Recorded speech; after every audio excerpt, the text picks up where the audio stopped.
जय हिंद। आप देख रहे हैं लाइव टाइम्स। आपके साथ मैं हूं वंदना सिरोही और मैं हूं राजेश सिन्हा। और आज हम बात करने वाले हैं प्रियंका गांधी के लोकसभा में दिए गए भाषण की, क्योंकि आज उनका ये पहला भाषण था और केरल के वायनाड से भारी भरकम जीत दर्ज करने के बाद वो पहली बार संसद के भीतर बोली हैं। पहले भाषण में उन्होंने केंद्र सरकार को जमकर घेरा है, लेकिन दिलचस्प बात यह है कि 35 साल से पर्दे के पीछे काम कर रही 52 साल की प्रियंका आज जब सदन में पहुंची तो उन्होंने किस तरह से न सिर्फ सरकार को घेरा बल्कि प्रधानमंत्री मोदी पर भी तंज कसा और इसके साथ ही कई अहम मुद्दे उन्होंने उठाए हैं, जिसको लेकर अब उनकी तुलना इंदिरा गांधी से की जा रही है। सर, क्या लगता है इंदिरा गांधी? यही खास है जो आपने अभी कहा कि उनकी तुलना इंदिरा गांधी के साथ की जा रही है। आज उनका पहला भाषण था संसदीय जीवन का। प्रियंका गांधी का आज पहला दिन था और उन्होंने बहुत ही जोरदार भाषण दिया। कई ऐसे मुद्दे उठाए जो आम जनता के दिलों को छू जाता है और वही हुआ। और उसी के ठीक बाद से सोशल मीडिया पर अलग अलग जगहों पे, अलग अलग प्लेटफॉर्म्स पे ये बातें कही जाने लगी कि आज फिर से ऐसा लग रहा था कि लोकसभा में इंदिरा गांधी आ गई हैं, बोल रही हैं। अब सवाल ये उठता है कि ऐसा क्यों लगा। तो यहाँ पर मैं आपको वंदना ये बताता हूँ कि इंदिरा गांधी को एक बहुत ही शक्तिशाली नेता, आयरन लेडी के तौर पर भारत देखता आया है। वो एक ऐसी महिला प्रधानमंत्री थी जिन्होंने पाकिस्तान को दो फाड़ कर दिया था, बांग्लादेश बना दिया था और उनकी शख्सियत को लोग आज भी याद रखते हैं। तो अब सवाल ये उठता है कि प्रियंका गांधी में ऐसा क्या दिखा आज कि उन्हें पूरी दुनिया को, ये कुछ नया नहीं है। प्रियंका गांधी को इंदिरा गांधी से कंपेयर किया जाता है क्योंकि उनकी छवि कुछ वैसी दिखती है, उनका फेस कट वैसा है। लेकिन आज चेहरे की वजह से नहीं था। आज चेहरे की वजह से नहीं था। आज उनके बोलने की वजह से था। लेकिन कुछ दिन से हम लगातार देख रहे हैं राजेश जी की अब जो चर्चा हो रही है सदन में, उससे बाहर जो संसद में जिस तरह से प्रोटेस्ट किया जा रहा है, प्रियंका गांधी कुछ वैसी ही साड़ी पहनकर आ रही हैं, कुछ वैसा अंदाज उनका दिखाई दे रहा है और आज उनकी स्पीच में भी वही जो बेबाकी है वो दिखाई। आप ये कह रही हैं कि पहले उनका लुक जो था वो इंदिरा गांधी का हुआ करता था और आज जो उन्होंने भाषण दिया, जो अपनी बातें कही, मुखर तौर पे पूरी अपनी बातों को उन्होंने रखा, ऐसा रखा कि सत्ता पक्ष के लोग भी चुपचाप सुन रहे थे और इसीलिए कहा गया कि वो आज इस लोगों को लग रहा था जैसे इंदिरा गांधी की छवि दिख रही है। अब सवाल ये उठता है कि इंदिरा गांधी और उनमें क्या कॉमन आज दिखा। ये एक बहुत बड़ा सवाल है, लोगों के मन में ये उठ रहा हुआ कि आखिर सोशल मीडिया में अलग अलग प्लेटफॉर्म्स पे इंदिरा गांधी को लोग आज क्यों याद कर रहे हैं। बात यहाँ तक आ गई कि बहुत सारे प्लेटफॉर्म से सोशल मीडिया में बेलछी की जो नरसंहार की जो यात्रा किया था इंदिरा गांधी ने, लोग उसका रेफरेंस दे रहे हैं। अब मैं आपको ये बताता हूँ कि ये बेलछी कांड क्या था और वो आज लोगों को याद क्यों आ रहा है। बात 1977 की है। पहले 75 में जब इमरजेंसी लगा दिया था इंदिरा गांधी ने, उसके बाद 77 में जब आम चुनाव हुआ था तो उसमें इंदिरा गांधी को करारी हार मिली थी। संपूर्ण क्रांति का नारा दिया था जेपी ने और उसके बाद 77 में उनकी सरकार चली गई थी, यानी कि वो अब पावर से बाहर हो गई थी। और उसी के कुछ दिनों के बाद की बात है, 27 में बिहार में 27 मई 1977 को बेलछी एक गांव है, वहां पर दलितों का नरसंहार हुआ था। अब कहानी में मोड़ ये आता है कि वो एक ऐसा गांव था जहां जाने के लिए कोई सड़क नहीं थी, बहुत दुर्गम रास्ता था। दुर्गम रास्ता था।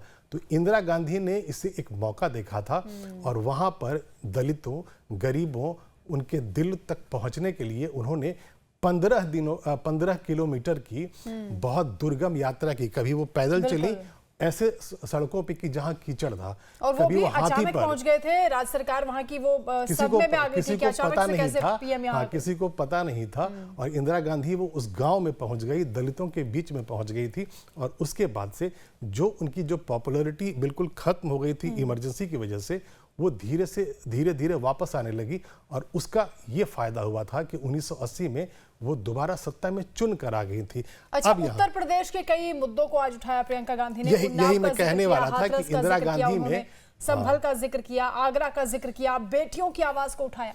बेलछी की याद क्यों आई? संसद के उस भाषण के बाद से पूरे भारत को बेलछी की याद इसलिए आई कि बेलछी से इंदिरा गांधी ने जनता के दिल में पहुंचने का एक नया रास्ता निकाला था। नरसंहार हुआ था वहां दलितों का, वही आज कर रही थी प्रियंका गांधी।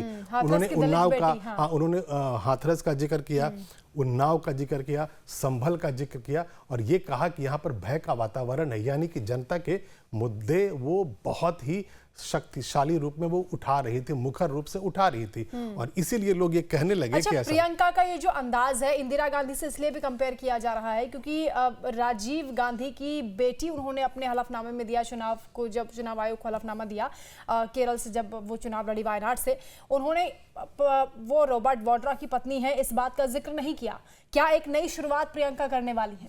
देखिए, क्या उनकी विरासत को राजीव गांधी और इंदिरा गांधी की विरासत को आपने इसका जवाब खुद ही बता दिया है कि अब राजीव गांधी की बेटी ही उन्हें बनना है, क्योंकि वो विरासत है, वो नेहरू गांधी परिवार है। अगर वो रॉबर्ट वाड्रा की पत्नी के रूप में लोगों के पास वोट मांगने जाएंगी तो वो जो विरासत है वो उनके साथ नहीं रहेगा, वो किसी की पत्नी हो जाएंगी। लेकिन यहाँ पर उन्हें जवाहरलाल नेहरू, राजीव गांधी, इंदिरा गांधी की जो लेगेसी है, जो विरासत है, उसे उन्हें लेकर चलना है। और चूंकि संसद में आ गई हैं तो वहीं से, चूंकि ये सारे लोग उसी संसद में बैठ चुके हैं, हालांकि वो जो बिल्डिंग है अब वो नया है, पुराने संसद में वो लोग बैठते थे, लेकिन संसदीय परंपरा उनके परिवार में वही है, तो विरासत की वजह से उन्होंने ऐसा लिखा था।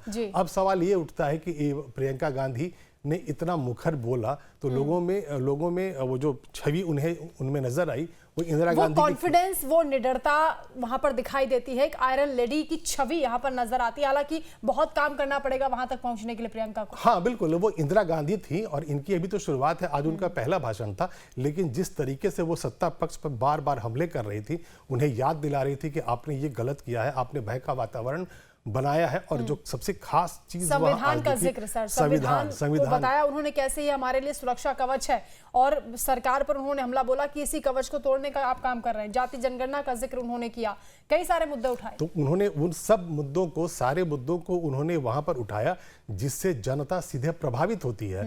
और यही खास बात है प्रियंका गांधी में। देखिए, प्रियंका गांधी का हम कभी भी मजाक उड़ाते लोगों को नहीं देखते हैं।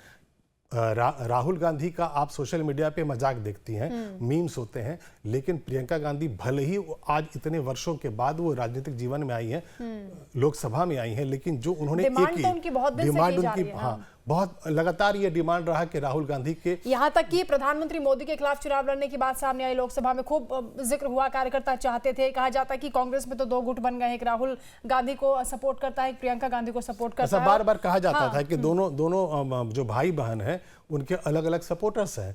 और कांग्रेस का एक बहुत बड़ा जो घड़ा है, एक बहुत बड़ा धड़ा है, जो वो ये चाहता है कि प्रियंका गांधी को आगे लाया जाए और राहुल गांधी अब अपने आप को पीएम कैंडिडेट के रूप में ना रखें। दिखाई दी जब राहुल गांधी वहां पर बैठे हुए थे, जब उनका नाम पुकारा गया प्रियंका का बोलने के लिए, तब उन्होंने मेज थपथपाई और हौसला बढ़ाया, और वो इतने गदगद दिखाई दिए कि पहली बार उनकी बहन बोल रही है। बड़े फख्र के साथ उनका जो चेहरा था वो चमकता हुआ दिख रहा था। यानी वो जो तमाम कयास लगाए जाते हैं ना कि बहन भाई में बनती नहीं है, या राहुल गांधी प्रियंका को आगे बढ़ता हुआ नहीं देखना चाहते, उस पर भी विराम लगाया। देखिए, ये एक इंफॉर्मेशन वॉर का एक हिस्सा होता है। अब आप सोशल मीडिया में ऐसी बातें फ्लोट करते हैं, ऐसी बातों को फैलाते हैं, उससे राजनीतिक फायदे लेने की बात होती है। उनके परिवारों में अगर कोई डिफरेंस होगा तो उनके बीच का मामला होगा, लेकिन अभी तक बाहर में ऐसा कभी कुछ दिखा नहीं है कि दोनों भाई बहन के बीच में कोई डिफरेंस रहा, कम से कम राजनीति के लिए। पदयात्रा पर निकलते हैं, प्रियंका उनके साथ होती हैं, और रायबरेली से उन्होंने इसलिए चुनाव नहीं लड़ा था क्योंकि राहुल गांधी को वहां से चुनाव लड़ना था, और वायनाड को छोड़ना भी नहीं था। हाँ, बिल्कुल। वायनाड की जनता ने उस वक्त संसद राहुल गांधी को पहुंचाया था जब वो अमेठी से हार गए थे। तो उनका साफ तौर पे कहना था कि वायनाड की जो जनता है उन्हें हम छोड़ नहीं सकते हैं, और उन्हें गांधी परिवार से ही किसी को देना था। और यहाँ रायबरेली की जो सीट उनकी परंपरागत सीट रही है, वहां से सोनिया गांधी को नहीं लड़ना था, तो गांधी परिवार से किसी एक को रायबरेली आना था। तो एक बढ़िया रास्ता ये निकाल लिया गया कि वायनाड प्रियंका गांधी चली गई और रायबरेली राहुल गांधी आ गए, और सोनिया गांधी राज्यसभा में है।